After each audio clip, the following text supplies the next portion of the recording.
So I also wanted to introduce you to a new tool that we will have on our website in the next couple of weeks as well. So let's just take a first look at what this tool will allow you to do.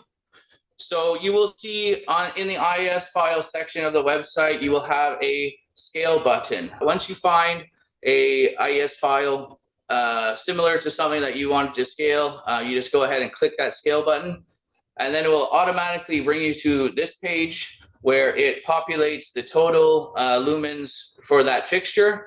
So you'll see in this case, it is a 4-foot fixture. So then it automatically auto-populates the total lumens.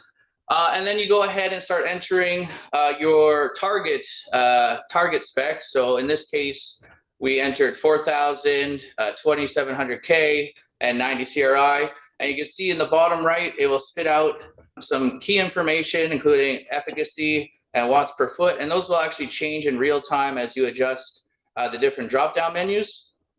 And then you can go ahead and download on the bottom right a new IES file. So you can see here on the left, I have the original, and then on the right is what the tool spat out.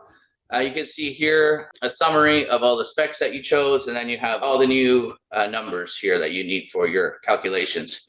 We are also going to be adding a length scaler as well. So look out for that once the product is launched.